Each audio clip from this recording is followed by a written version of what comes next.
تعالیٰ ہم کو نیچے کر دے گا، ان کو اوپر کر دے گا، ہم کو مغلوب کر دے گا، ان کو غالب کر دے گا. میں اس دن کے بارے میں سوچ کر کے رو رہا ہوں. میرے بھائی، اس ملک میں ہمارا عتیق کتنا شاندار تھا، ہمارا پاسٹ کتنا خوبصورت تھا. اس ملک کی اینٹ اینٹ میں ہمارے باپ دادا کی قربانی ہے. اس ملک کے چپے چپے پر ہمارے آباء و اجداد کے خون کے نشانات ہیں. اس ملک کی تاریخ اور اتہاس ہمارے بغیر ادھورا ہے. مگر آج ہم کہاں کھڑے؟ آج تو ہم کہاں کھڑے ہیں کہ ہماری جان چلی جائے، ہم کو مار دیا جائے، اور میڈیا میں جشن منایا. میڈیا میں اور سوشل میڈیا میں آپ دیکھیں لوگ نعرے لگاتے کہ مارو ان دلوں کو، مارو ان مسلمانوں کو. ہم اس لیول پر ہم اس معیار پر پہنچ گئے، ہمارے بچے مارے جائیں، ہماری عورتیں ماری جائیں، ہمارے گھر جلائے جائیں اور دنیا جشن منائے، دنیا خوشی منائے. میرے بھائیوں، ہمیں غور کرنا پڑے، ہمیں اس بات کی تہ تک جانا پڑے کہ یہ حالات کیوں پیدا ہوئے اور پھر اس کا سولوشن کیا ہے، اس کا حل کیا ہے. عربی کی کہاوت ہے، من جد کا وجہ، جو محنت کرے گا وہ پھل کھائے. ایک اور کہاوت ہے، من قرع الباب ولج ولد، جو دروازے کو جا کے دروازے کو کھٹکھٹائے اور دروازے کو جا کے ڈٹا رہے تو ایک نہ ایک دروازہ کھلے گا اور وہ اندر جائے. یہ دنیا کاہنوں کی دنیا نہیں ہے. جو کاہن ہو جائے، جو کام چور ہو جائے، جو اپنے ہاتھ پیر کو توڑ کے اللہ کی مدد کا انتظار کرے، اس قوم کے ہاتھ کو کبھی کچھ نہیں آیا ہے. ہمت مردان مدد خدا. انسان جب ہمت کرتا ہے اب اللہ تبارک و تعالیٰ کی مدد آتا ہے.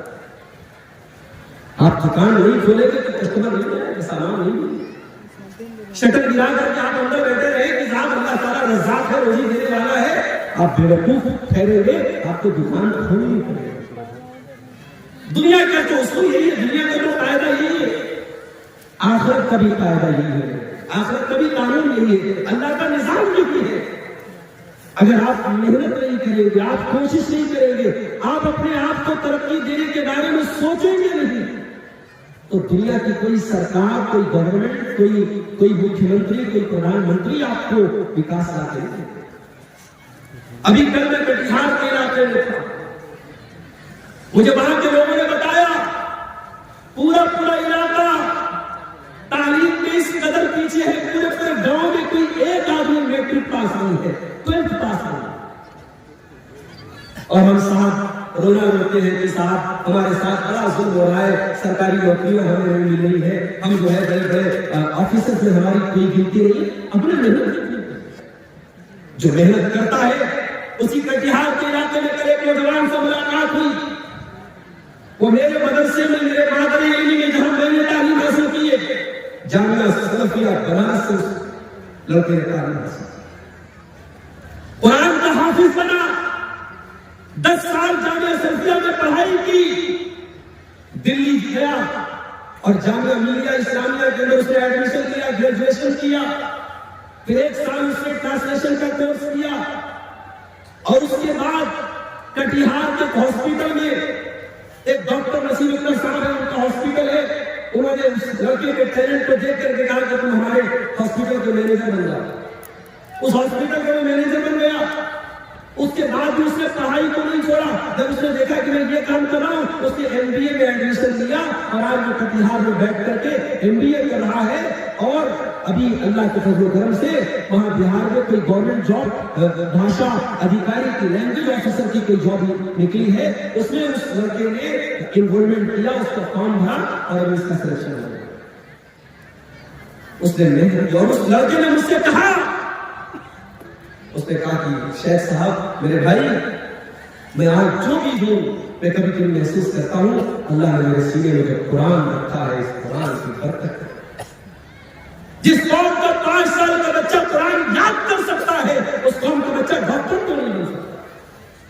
اس قوم کا بچہ عدالت میں جج کیوں نہیں بن سکتا؟ اس قوم کا بچہ وکیل کیوں نہیں بن سکتا؟ آج کیس ہمارا رہے اور لڑنے والے غیر مسلم رہے، ہماری کمیونٹی کے پاس اچھے وکیل نہیں. میرے بھائی کو ہمیں اس چیز پر غور کرنا پڑے گا. ہمیں اپنے آپ کو طاقتور بنانا پڑے گا, مضبوط بنانا پڑے گا, اپنی کمیونٹی کے بارے میں سوچنا پڑے گا. مسلمانوں کی بستیوں میں اچھے ہاسپٹلز نہیں ہیں, مسلمانوں کی بستیوں میں اچھے اسکول نہیں ہے. اپنے بچوں کو اسٹینڈرڈ تعلیم دینے کے لیے ہم غیروں کے اداروں میں بھیجتے ہیں, تو پھر ہم کیوں چلاتے ہیں جب اتنے آزادی کے اتنے سالوں کے بعد ہم اس لیول پر نہیں پہنچے کہ ہم اچھے اسکول کھول سکیں, اچھے ادارے کھول سکیں, اچھے ہاسپٹل کھول سکیں. ہم دوسروں کے محتاج بنے ہیں, تو پھر ہم کیوں کہتے صاحب اللہ کی مدد کیوں نہیں. میرے بھائیوں, اللہ کے نبی بدر کے میدان میں 313 مسلمانوں کو لے کر کے گئے.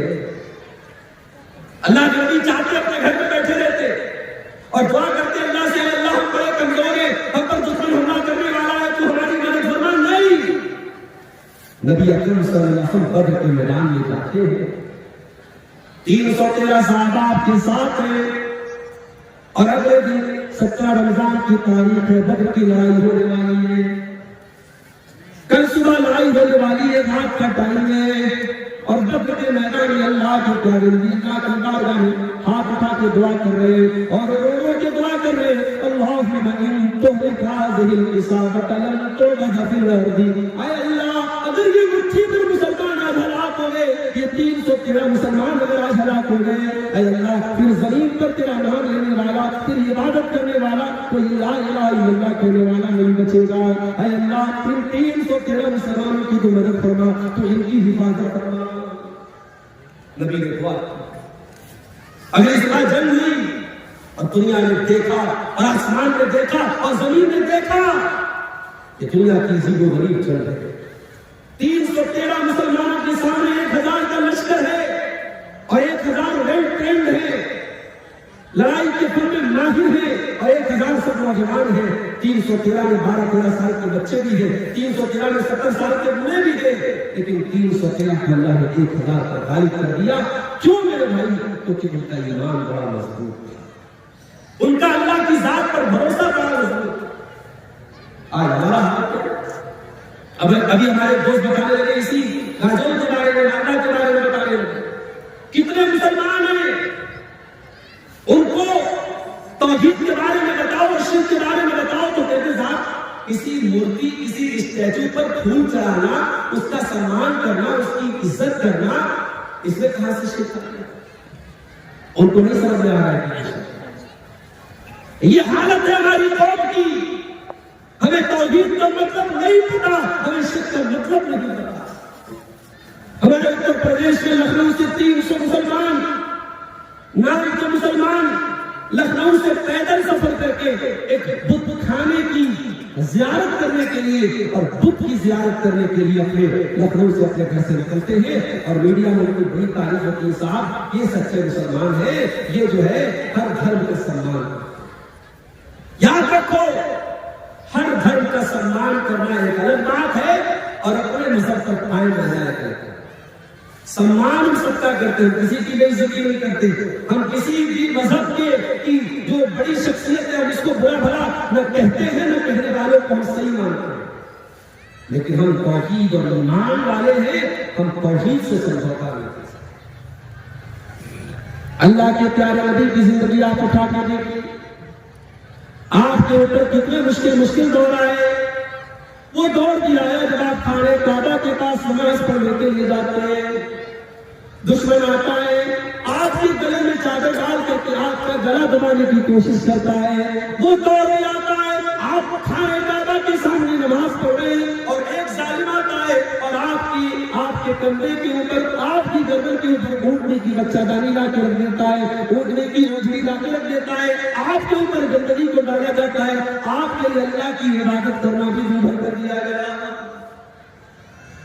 میرے نبی کی زندگی میں وہ دور بھی آیا جب 3 سال تک آپ کے پورے خاندان کا بائیکاٹ کر دیا گیا. 3 سال تک پورے مکہ میں اناج آتا ہے، لیکن محمد رسول اللہ کے خاندان والوں کو اناج کا ایک دانہ بھی نہیں دیا جاتا ہے۔ پتے چبا چبا کے محمد رسول اللہ نے اور آپ کے خاندان والوں نے دن کاٹے تھے میرے بھائی۔ 3 سال کا عرصہ نے کاٹا تھا، اور سیرت نگاہ لکھتے اور علماء لکھتے تو انہیں 3 سالوں میں اللہ کے نبی کی صحت بہت گر گئی، اور آپ کے چچا ابو طالب اسی میں بیمار ہو کر کے انتقال آ گئے۔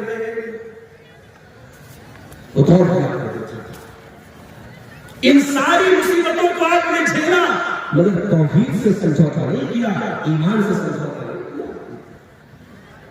مکہ والے آپ کے پاس آتے، اے محمد صلی اللہ علیہ وسلم، ہم آپ کے لیے آفر لے کے آئے، چلو ایک کام کرو، ایک دن ہم اللہ کی عبادت کریں گے اور کسی بت کے آگے ہم سر نہیں جھکائیں گے، اور ایک دن ہمارے معبودوں کے آگے سر جھکا لیجیے، ایک دن آپ والی ہم کر لیں، ایک دن ہماری والی آپ کر لیں، سمجھوتا کر لیتے، کمپرومائز کر لیتے۔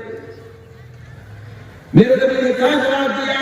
قل یا ایھا الکافرون لا اعبد ما تعبدون ولا انتم عابدون ما اعبد ولا انا عابد ما عبدتم ولا انتم عابدون ما اعبد لکم دینکم ولی دین۔ اے کافروں، اے اللہ کا انکار کرنے والوں، اے میری رسالت کا انکار کرنے والوں، جس کی عبادت تم کرتے ہو اس کی عبادت میں نہیں کر سکتا، اور جس کی عبادت میں کرتا ہوں اس کی عبادت جب تک تم شرک کرو اس کی عبادت نہیں کر سکتے۔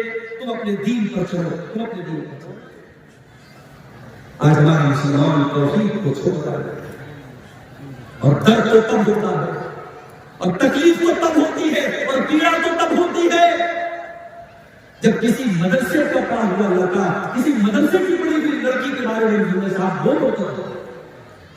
اب اس طرح کے ہمارے یوپی کے بریلی سے نہیں جائے، مدرسے میں 8 سال پڑھنے والی لڑکی مرتب ہو گئی۔ بہار کے ارریہ سے ایک نیوز آئی،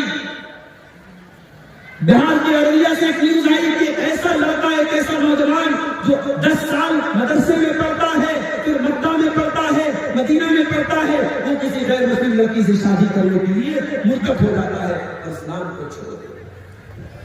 ہمارا ایمان اتنا حقیقی ہو، ہمارا دین اتنا سستا ہو گیا، ہمارا دین اتنا ہلکا ہو گیا، کسی نے آئی لو یو بول دیا، کسی نے محبت کا اقرار کر لیا، کسی نے فیس بک پر دوڑے ڈال دیے، اور ہماری بہن بھٹک گئی، ہماری بیٹیاں بھٹک گئی، ہمارے لڑکے بھٹک گئے۔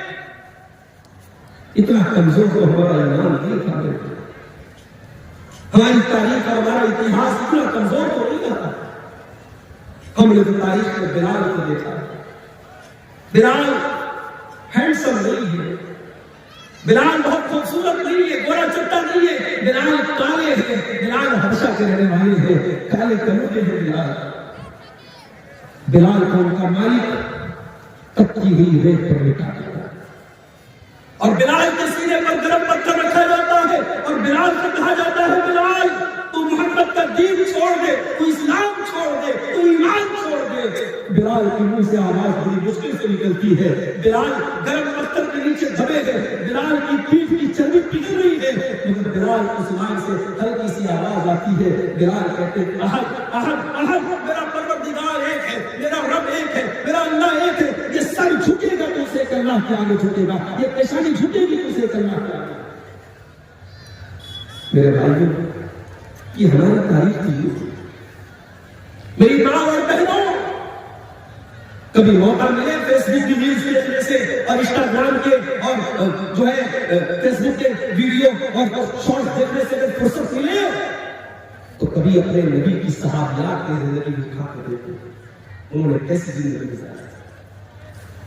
سمیہ بنت خیاط کا واقعہ اٹھا کر کے دیکھے نا میری ماں بہن، ان کا جوان بیٹا عمار بھی سامنے ہے، ان کا شوہر یاسر بھی سامنے ہے، اور ابو جہل کہتا ہے اے سمیہ اگر تم نے اسلام کو نہیں چھوڑا، تم نے محمد رسول اللہ کا دین نہیں چھوڑا، اے سمیہ تیرے جوان بیٹے کے سامنے تجھے ننگا کر دیں گے، تیرے بدن کے کپڑے اتار دیں گے۔ ایک ماں کے لیے کہ اس سے بڑی شرم کی بات ہو سکتی کہ اس کے جوان بیٹے کے سامنے اس کو ننگا کر دیں۔ سمیہ کے نسبت پر میں قربان ہو جاؤں، سمیہ کے استقامت پر میں فدا ہو جاؤں، سمیہ کے ایمان پر میں قربان ہو جاؤں۔ سمیہ نے کہا ابو جہل تجھے جو کرنا ہو کر لے، سمیہ اپنے نبی کے دین کو چھوڑ دے۔ چشمے فلک نے یہ منظر بھی دیکھا کہ ایک بوڑھی عورت کے بدن کے کپڑے اتار دیے گئے اس کے جوان بیٹے کے سامنے، اسے ننگا کر دیا۔ سمیہ نے ننگا ہو جانا گوارا کر لیا، ایمان کو نہیں چھوڑا، میرے بھائی توحید کو نہیں چھوڑا۔ پھر ابو جہل نے نیزہ اٹھایا اور بڑی بے دردی سے اور بڑی بے شرمی سے اور بڑی بے غیرتی سے اس بوڑھی عورت کا خاتمہ کیا۔ میرے بھائیوں، اس عورت نے جان دے دی، اپنا خون قربان کر دیا اللہ کی راہ میں، مگر توحید اور ایمان کو نہیں چھوڑا۔ آپ تو چند تھپوں میں ایمان دکھتا ہے، چند تھپوں میں اسلام ہے۔ بڑا نازک دور ہے۔ اپنے بچوں کے ایمان کی فکر کرو، اپنے بچوں کی توحید کی فکر کرو۔ اس غلط فہمی میں مت رہو ہم تو باجو کے رہنے والے ہیں، ہم تو آندھا کے رہنے والے ہیں، ہم تو کلیاچر کے رہنے والے ہیں، باپ دادا سے مسلمان ہیں، باپ دادا سے اہل حدیث ہیں، باپ دادا سے توحید والے ہیں۔ آنے والی نسل کا کیا ہوگا آپ نہیں جانتے ہیں۔ اپنے بچوں کی